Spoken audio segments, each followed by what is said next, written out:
1400 বছর আগের কথা বাদ দেন, এই যে নিকট অতীতে আজকে থেকে মাত্র 400 বছর 450 বছর আগে যখন নাকি বাংলাদেশে গৌরগোবিন্দ রাজা, সিলেট অঞ্চলে বাংলাদেশে গৌরগোবিন্দ রাজার খুব প্রভাব। গৌরগোবিন্দ রাজা মুসলমানদেরকে কোনো ধরনের কোনো অধিকার দেয় না, মুসলমানদেরকে কথা বলার সুযোগ দেয় না, মুসলমানদেরকে ছোট্ট ছোট্ট তাদের যেই আনন্দ ফুর্তি, তাদের যে ধর্মীয় উৎসব সেগুলো পালন করতে দেয় না, মুসলমানদেরকে মুসলমানি করতে দেয় না, মুসলমানদেরকে গরুর জবাই করতে দেয় না, মুসলমানদেরকে নামাজ তো দূরের কথা প্রকাশ্যে আজান দিতে দেয় না। এমত অবস্থায় আল্লাহর এক বান্দা শাহজালাল ইয়ামিনী রহমাতুল্লাহি আলাইহি ইয়ামিন দেশ থেকে মাত্র 360 জন মানুষ নিয়ে গৌরগোবিন্দ রাজার বিরুদ্ধে যুদ্ধ করবার জন্য, জিহাদ করবার জন্য এই বাংলার জমিনে পদার্পণ করলেন। শাহজালাল ইয়ামিনী রহমাতুল্লাহি আলাইহি আসলেন মাত্র 360 জন মানুষ। যখন নাকি চিটাগাং বন্দর দিয়ে আস্তে আস্তে ওনারা বাংলাদেশে প্রবেশ করলেন, এক পর্যায়ে তারা চলতে চলতে চলে গেলেন সেই সিলেট। যখন নাকি সুরমা নদীর সামনে তারা গেলেন, গৌরগোবিন্দ রাজা আগে থেকেই সমন জারি করে দিল, আজকে এই নদী পার হওয়ার কোনো নৌকার ব্যবস্থা রাখা যাবে না। একদল নাকি ইয়েমেন থেকে আসতেছে, আমি রাজা গৌরগোবিন্দের সাথে জেহাদ যুদ্ধ করবার জন্য, তারা আমার সাথে কিভাবে জেহাদ করে যুদ্ধ করে দেখে দেব। নৌযান যত ধরনের নৌকা আছে, স্টিমার আছে, লঞ্চ আছে, ফেরি আছে, গোদারা আছে, সব নৌকা সুরমা নদীর থেকে উঠায় দেওয়া হোক। শাহজালাল ইয়ামিনী রহমাতুল্লাহি আলাইহি 360 জন সাথী নিয়ে, বন্ধু নিয়ে সুরমা নদীর সামনে যখন নাকি দাঁড়াইলেন, সুরমা নদী অত্যন্ত গভীর নদী, একটি পাহাড়ি নদী, গভীর নদী, খরস্রোতের একটি নদী। এখনো পর্যন্ত যারা সিলেট গিয়েছেন দেখবেন সিলেট অঞ্চলের নদীগুলো অনেক বেশি গভীর হয়। আমাদের পদ্মা, মেঘনা, যমুনা বিশাল বড় নদী, অনেক স্রোতের নদী, সব ঠিক আছে, কিন্তু সিলেটের নদীগুলো এত বেশি বড় না হলেও গভীরতা অনেক বেশি থাকে। এখনও যদি আপনারা যান, নদীমাতৃক বাংলাদেশ যদিও বলা হয়, বাংলাদেশের নদীগুলো শুকিয়ে যাচ্ছে, নদীগুলো মরে যাচ্ছে। বাংলাদেশের নদীগুলোর মাটি কেটে, বালি কেটে ভরাট করে বিভিন্ন জলদস্যু, ভূদস্যু যারা আছে নদীগুলো নষ্ট করে ফেলতেছে। বিভিন্ন মিল ফ্যাক্টরির পানি দিয়ে নদীর পানিগুলো নষ্ট হচ্ছে। কথা বলেন ঠিক না ব্যাঠিক? কিন্তু 400 বছর আগে মিল ফ্যাক্টরির সমস্যা ছিল না, ভূমিদস্যুর সমস্যা ছিল না, নদীকে দখল করবার মতো মানুষ ছিল না। ওই খরস্রোতের সুরমা নদী মারাত্মক ভয়ঙ্কর রূপ ধারণ করেছে। শাহজালাল ইয়ামিনী রহমাতুল্লাহি আলাইহি যখন নাকি সুরমা নদীর সামনে আসলেন, সুরমা নদীর সামনে আসার পরে দেখলেন কোনো নৌযান নাই, নদী পার হওয়ার মতো কোনো ব্যবস্থা নাই, ফেরি নাই, লঞ্চ নাই, স্টিমার নাই। শাহজালাল ইয়ামিনী রহমাতুল্লাহি আলাইহি নদীর সামনে দাঁড়ায় গেলেন। শাহজালাল ইয়ামিনী রহমাতুল্লাহি আলাইহির সাথী সঙ্গী যারা আছে সবাই জিজ্ঞাসা করতে লাগলো, ও শাহজালাল, তুমি যে গৌরগোবিন্দ রাজার বিরুদ্ধে যে আমরা যুদ্ধ করতে যাব, নদী পার হওয়ার ব্যবস্থা কি? নদীর মধ্যে তো কোনো নৌকা দেখা যায় না। শাহজালাল ইয়ামিনী রহমাতুল্লাহি আলাইহি বললেন, ও দোস্ত, এই কথা বলেন কেন? সামনে আসেন। মাঝখানে জায়গা রাখছেন কার জন্য? সামনে আসেন, সামনে আসেন, ভিতরে একটু মিলে মিলে আসেন ভাই, একটু মিলে মিলে আসা যাবে? এই তালবে এলেমরা একটু মিলে মিলে, এই মিলে মিলে। আমাদের বাংলাদেশে যেই পরিমাণ ওয়াজ হয়, পৃথিবীতে এই দেশে কোনো, পৃথিবীর অন্য কোনো দেশে এত ওয়াজ হয়? আমার কথা বুঝেন, আওয়াজ কি পৌঁছায় আপনাদের পর্যন্ত? বাংলাদেশে যেই পরিমাণ ওয়াজ নসিহত হয়, পৃথিবীর অন্যান্য দেশে এত ওয়াজ নসিহত হয়? কথা কন হয়? বাংলাদেশে যেই পরিমাণ মসজিদের জুতা চোর, অন্য দেশে এত চোর আছে? কথা কন আছে? এত ওয়াজ, তারপরে এত চোর, ওয়াজ যায় কই? ওয়াজ হয় ঠিকই, কিন্তু ওয়াজ সিস্টেম মোতাবেক শুনেও না, সিস্টেম মোতাবেক ওয়াজ করেও না। ধর্মীয় মজলিসের আদব হলো মাঝখানে ফাঁকা জায়গা রাখা যাবে না। এই যে রাখছে, দেখেন। আপনি মনে করেন এই যে ফাঁকা জায়গা রাখা সারাদিন সারা রাত ওয়াজ শুনলেন, আর আপনার পাশের ফাঁকা জায়গায় বসছে কে? কথা কয় না, কে বসছে? আরে সুন্দর করে কন, মিস্টার ইবলিশ। মিস্টার ইবলিশে পাশে বসাইয়া ওয়াজ শুনলে সারাদিন সারা রাত কি পরিমাণ ফজিলত আছে? ফজিলত কথা কয় না? আছে। এই বাচ্চারা, তোমরা কথা বুঝো না? সামনে আসো, যে কয়জন আছে ভিতরে চলে আসো। সারা সারা ফাঁকা ফাঁকা এগুলো চলবে না, একদম মিলে বসতে হইব। এই তালবে এলেমরা, সামনে আসো, সামনে আসো, সামনে আসো, একদম মিলে মিলে। মজলিস অল্প থাক, মানুষ কম থাকলে কোনো অসুবিধা নাই। মানুষ যত কম ফেরেশতা তত বেশি। কি বলেন? মানুষ যত কম ফেরেশতা তত, কথা কয় না। এরা পিছে বসে কি? এরা কি সব বুড়া মানুষ? এই চেয়ার দিছে হইলো বুড়া মানুষের লেগে। পাও নাই, ঠ্যাং নাই, হাত নাই, চোখ নাই, কানা। বইতে আর না, উঠতে আর না, হইতে আর না, হেরা যায় সব বই রয়েছে। মানে অল্প বয়সে বুড়া হয়ে পারছে। ওই যে তলবে এলেম যে চেয়ারে বইছে, অল্প বয়সে বুড়া হয়ে পারছে। সামনে বসবো, সামনে যাও। হ্যাঁ রে, এগুলো মুরব্বী গলে তোমরা এনে বই রয়েছো, মেয়ে দখল করে লইছো। মুরব্বীরা বইব কই আইছে, আসো। এই তলবে এলেম একটা ভালো সুন্দর দোয়া করে দিব, কিন্তু এন থেকে যে চেয়ারে বসে আল্লাহ চেয়ারে বসার ব্যবস্থা করে নাও, তখন কিন্তু বিপদ হয়ে যাবো। সামনে যাও, সামনে যাও না কে, মাশাআল্লাহ তো চলে আসছে। হ্যাঁ আসো আসো আসো। কি রাগ হইতেছেন নি আপনার আমার লগে? কথা কয় না, রাগ হইতেছে না হইলে এটা কবেন তো, রাগ রোগ হই না। বাইরেতে যারা দাঁড়া রয়েছে এরা মনে হয় সব রাগ করে দাঁড়া রয়েছে, আল্লাহ জানে কি লিগে এনতে ঘুরতে আসে। হ্যাঁ বাইরে যারা আছেন হয় ভিতরে আসেন, নাহলে চোখের আড়ালে যান। এদিক দিয়ে ঘুরেন কেন? এদিক দিয়ে ঘোরাঘাড়ি ভালো না, ভিতরে যান, রুমের ভিতরে যান। আর নাহলে ওই যে কলিমুদ্দিন ফুচকা লয়ে বই রয়েছে, ফুচকা খায়েন যান, তো এদিক দিয়ে ঘোরাঘাড়ি করে দেন। হয় ভিতরে নয় বাইরে, ভিতরে নয় বাইরে, মাঝখানে এই পুকুর পার। ওই যে এক গোষ্ঠী পুকুর পারে ঘুরতে আছে, মাছ চুরি করতেছে। কোন মাদ্রাসা বলা মানে? দেখছ দেখছ, আইসো ওয়াজ শুনতে, সিরাত শুনতে, আয়া মাছ চুরির ধান্দা।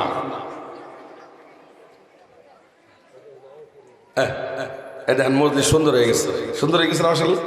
এই তলবে এলাম, এই ভিতরে ঢুকো, ভিতরে ঢুকো, এই ভিতরে ঢুকো, ভিতরে ঢুকো। এই যে সামনে জায়গা আছে, মুরব্বীকে ঠেললো না, তোমরা ঢুকো।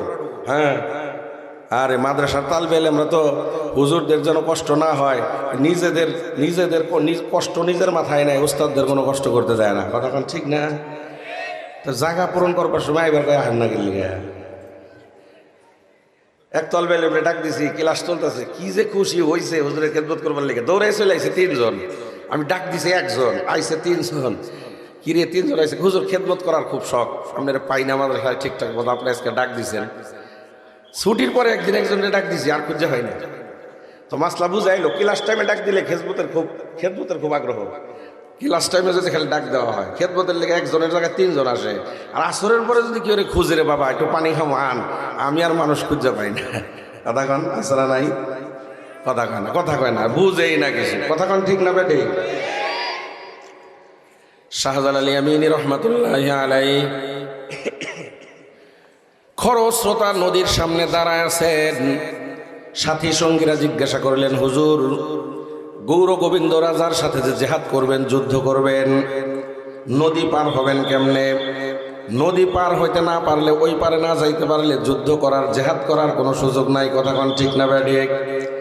শাহজালাল ইয়ামিনী রহমাতুল্লাহি আলাইহি বললেন, এই আমার দোস্ত, আমার বন্ধুরা শোনো, মুসলমানের নদী পার হবার জন্য কোনো নৌকার প্রয়োজন হয় না। কথা কোন ঠিক না বেঠিক?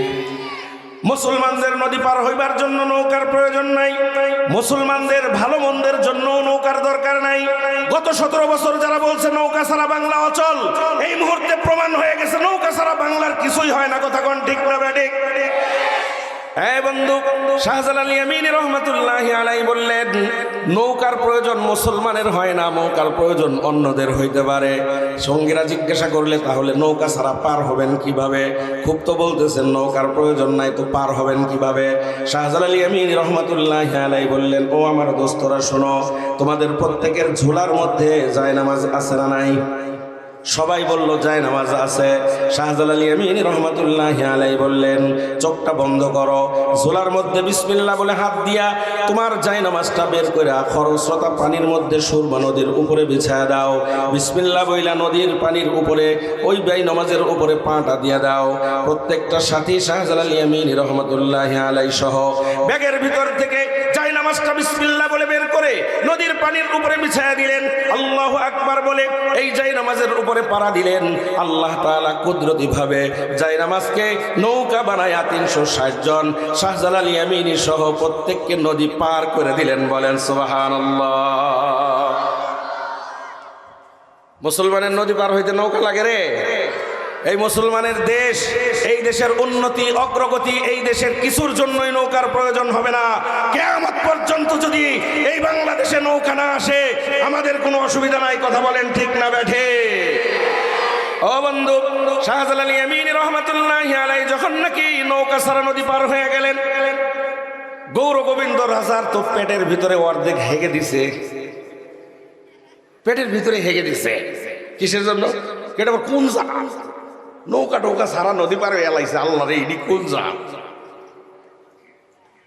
শাহজালাল ইয়ামিনী রহমাতুল্লাহি আলাইহি যখন নৌকা সারা নদী পার হয়ে গেছে, গৌর গোবিন্দ রাজার বুকের ভিতরে ধুকধুকানি বেড়ে গেছে।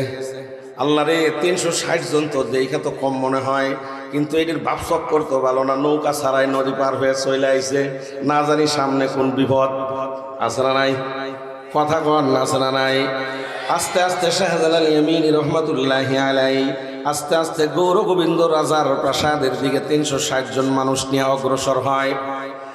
গৌর গোবিন্দ রাজার এমনিতেই তো অর্ধেক শেষ, এইবার গোয়েন্দা বাহিনী, এই বাহিনী সেই বাহিনী, যত বাহিনী আছে পাঠায় দিছে, কয় তাড়াতাড়ি যা, এগো কাছে কি আছে যা চেক কর। এইবার বিভিন্ন গোয়েন্দা বাহিনী আইসা শাহজালাল ইয়ামিনী রহমাতুল্লাহি আলাইহির ব্যাগের ভিতরে হাত দেয়, সাথীর ব্যাগের ভিতরে হাত দেয়, কি আছে চেক করে। ও বন্ধু, গত 55 বছরে আমরা বাংলাদেশেও মাঝে মাঝেই দেখছি, ও বন্ধু, সন্ত্রাসী হয় বিশ্ববিদ্যালয়ে কলেজে, অস্ত্রের ঝনঝনানি হয় সেখানে, ধর্ষণের সেঞ্চুরি হয় সেখানে, মার্ডারের সেঞ্চুরি হয় সেখানে, হলদখলের সেঞ্চুরি হয় সেখানে। এগুলো সব বাদ দিয়া কওমি মাদ্রাসার, ও বন্ধু, ছোট্ট ছোট্ট ছাত্রের ট্রাঙ্কের ভিতরে কি আছে এইগুলা চেক করবার জন্য মাঝে মাঝে মাদ্রাসার মধ্যে হামলা হয়েছে। কথা কন ঠিক না বেটি? হামলা কইরা কি পাইছে? আসার পরে দেখে একটা গ্লাস আছে ট্যাঙ্কের মধ্যে, একটা লুঙ্গি আছে, একটা সিরা সুরা পাঞ্জাবি আছে, একটা প্লেট আছে, আর একটা মেসওয়াক আছে, আর তসবি আছে। কথা কন ঠিক না ঠিক? শাহজালাল ইয়ামিনী রহমাতুল্লাহি আলাইহির জুলার ভিতরে হাত দিয়া, প্রত্যেকটা বন্ধুর জুলার মধ্যে হাত দিয়া দেখে জায়নামাজ আছে, হাতে আছে একটা তসবি, পকেটে আছে একটা মেসওয়াক, মাথায় আছে একটা পাগড়ি, এছাড়া আর তাদের কাছে কিচ্ছু নাই। কথা কন ঠিক না ঠিক? সন্ত্রাসের আস্তানা যেখানে আছে সেইখানে বাদ দিয়ে কওমি মাদ্রাসাকে সন্ত্রাসের আস্তানা বানাইবার জন্য বিভিন্ন রকমের ষড়যন্ত্র করেছে। এই ষড়যন্ত্র আজকের ষড়যন্ত্র নয়, এই ষড়যন্ত্র হইল ওই গৌর গোবিন্দ রাজার ষড়যন্ত্র। ভবিষ্যতেও যারা আবার কওমি মাদ্রাসার ছাত্রদের ট্রাঙ্ক চেক করতে আসবে, বুঝবেন সবগুলা গৌর গোবিন্দর প্রেতাত্মা। কথা বলেন ঠিক না বেঠে? শাহজালাল ইয়ামিনী রহমাতুল্লাহি আলাইহি চেক করে কিচ্ছু পায় না। মেসওয়াক, তসবি, মাথায় হইল পাগড়ি, আর জবানের ভিতরে আছে লা ইলাহা, জোরে লা ইলাহা ইল্লাল্লাহ, জোরে লা ইলাহা। গৌর গোবিন্দ রাজা তালাশ করে কিচ্ছু পায় না। এবার অবস্থা আরো খারাপ হয়ে গেছে। 1 নম্বরে নৌকা পার হই, নৌকা ছাড়া নদী পার হইছে। 2 নম্বরে হাতের মধ্যে কিচ্ছু নাই, কোনো একটা বোমা নাই, কোনো একটা দাউ কোরাল কাশি কিচ্ছু নাই, পিস্তল তো দূরের কথা। এনি আমার লগে যুদ্ধ করব, কি দিয়ে যুদ্ধ করব? গৌর গোবিন্দ রাজা ভিতরে ভিতরে আরো ঘাবড়ায় গেছে। শাহজালাল ইয়ামিনী রহমাতুল্লাহি আলাইহির দোস্তরা জিজ্ঞাসা করছে, ও শাহজালাল, গৌর গোবিন্দ রাজার প্রাসাদ তো দেখা যায়, যুদ্ধ যে করবা, জেহাদ যে করবা, আমাদের হাতে তো মেসওয়াক আর তসবি ছাড়া কিছুই নাই, গৌর গোবিন্দ রাজার সাথে তুমি কেমনে যুদ্ধ করবা? শাহজালাল ইয়ামিনী রহমাতুল্লাহি আলাইহি বললেন, গৌর গোবিন্দ রাজার সাথে যুদ্ধ করবার জন্য মুসলমানের কোনো অস্ত্রের প্রয়োজন নাই। বলেন সুবহানাল্লাহ।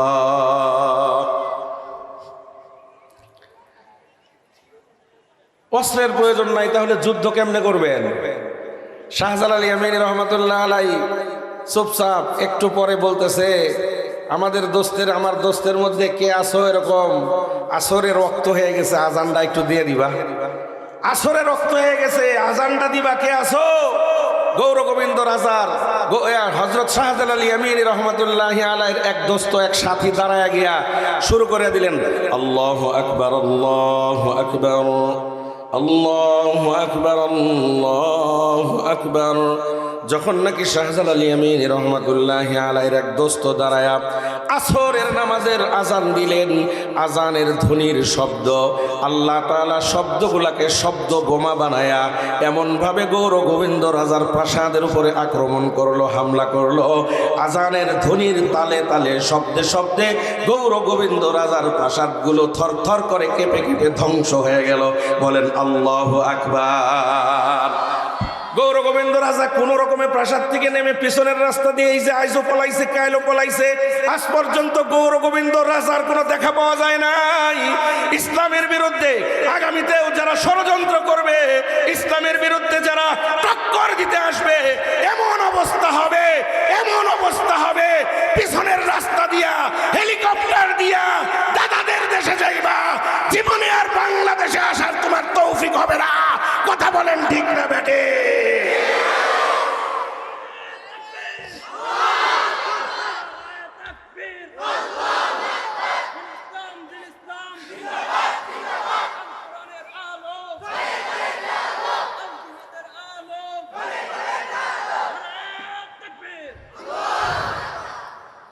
আগামীর বাংলাদেশ ইসলামের বাংলাদেশ, আগামীর বাংলাদেশ মুসলমানের বাংলাদেশ। তো এই কথার ব্যাখ্যা আছে, ভুল বুঝছেন না। এখন কিন্তু ইসলামের নামে ভেজালও আছে। আগে পরে ইসলাম লাগাইছে, ভিতরে ফাঁসা আছে না নাই? পূজায় গিয়ে কয় রোজা পূজা একই সমান, আছে না নাই? আবার রাগ হইলে আগের লোকে পরে তো মিলল না। সতর্ক করতে হবে, এটা আমাদেরই দায়িত্ব। আমরা বললে